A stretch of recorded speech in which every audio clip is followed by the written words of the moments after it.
आज हमारा देश, हमारा समाज इतना आगे बढ़ चुका है, इतना आधुनिक हो चुका है, फिर भी हमारे ही समाज का एक नारी शक्ति क्या आज भी एक कठपुतली की भांति हमें प्रतीत होती है?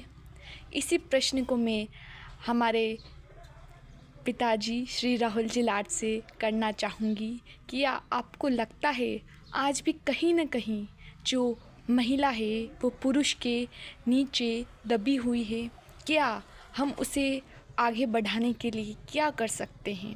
ऐसे क्या प्रतीक हैं जो आज भी हमें लगते हैं कि महिलाएं पुरुष के पीछे ही है, आगे नहीं? अगली आवाज़ मेरे पिताजी की होगी। मेरी पुत्री द्वारा पूछा गया प्रश्न काफ़ी सामाजिक रूप से एक ज्वलंत विषय है, जिसको आपने बड़े हृदय से अपने मन से उठाया है। मैं इसका आपको बहुत बहुत साधुवाद देता हूँ कि आपने अंदर एक चेतना में एक प्रश्न आपने हमसे पूछा है, जो समाज की बहुत बड़ी महत्व आवश्यकता है कि जिस समाज में हम रहते हैं उस समाज का एक आधा हिस्सा जो महिलाओं के द्वारा क्रियान्वित किया जाता है, जो काफ़ी ज्वलंत विषय है। हम आदिकाल से इस विषय को लेकर काफ़ी गंभीर रहे हैं। रामायण काल से लेकर आधुनिक काल तक महिलाओं ने अपना जीवन काफ़ी संघर्ष में बिताया है। पर कदाचित कुछ ऐसी घटनाएं अगर होती है समाज के अंदर, राष्ट्र के अंदर, आजू बाजू, अड़ोस पड़ोस, तो उससे समाज काफ़ी व्यथित होता है।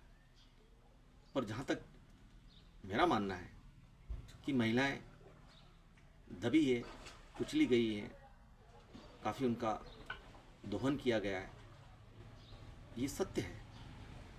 हमें इस पर बड़े जागरूक होकर काम करना पड़ेगा।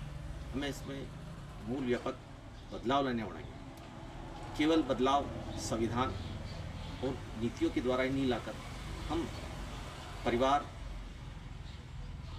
के अंदर हमें अपनी बच्चियों को, अपने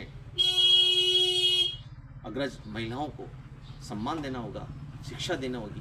हम शिक्षा देने में काफ़ी पीछे रहे हैं। इसी परिप्रेक्ष्य में यूरोप से लेकर कई ऐसे जो राष्ट्र रहे हैं, उन्होंने महिला शिक्षा को काफ़ी अग्रणी माना है। अगर हम शिक्षा के द्वारा महिलाओं में एक जागृति पैदा करेंगे, उनमें आत्मचेतना की ओर लौटेंगे। हमारे आदिकाल में जब हमारा वैदिक काल रहा है, उस वैदिक काल में महिलाएं काफ़ी शिक्षा, जैसे गार्गी जैसी महिलाएं हुई थी जिन्होंने काफ़ी विदुषी थी। हमने महिलाओं को शिक्षा से दूर किया और उसको पर्दा प्रथा, कई ऐसी जो कुरीतियाँ थी उसमें धकेला गया। आज ज़रूरत इस बात की है कि महिला स्वयं जागरूक हो, अपने अधिकारों के लिए लड़े और कदम से कदम पुरुष का साथ दे। हमारे सामने कई उदाहरण ऐसे भी रहे हैं, जो रानी लक्ष्मीबाई हो, चाहे शिवाजी की माँ जीजाबाई हो, मीरा ने अपनी भक्ति के द्वारा एक नई चेतना पैदा की। जिस काल में कबीर, तुलसीदास जी जैसे महान कवि हुए थे, उस काल में मीरा ने भी अपना स्थान बड़ी गहराई से लोगों के सामने पहुंचाया है। आज हमें ज़रूरत इस बात की है कि महिलाएं और विशेषकर लड़कियां जो भावी पीढ़ी की ओर बढ़ रही है, उसमें एक सम्मान का भाव ये न पैदा करें कि वो कमज़ोर है, अपितु ये पैदा करें कि वह बराबर की सहभागी है। अगर इसी सहभागिता का सिद्धांत जो अगर हम लागू करेंगे तो महिलाएं कभी, मेरी बेटी के द्वारा पूछा गया प्रश्न, कोई प्रश्न कर नहीं पाएगा। हम निरंतर अपने चलते जाएं और महिलाओं को साथ लेते जाएं। यही मेरा निवेदन है। जय श्री राम।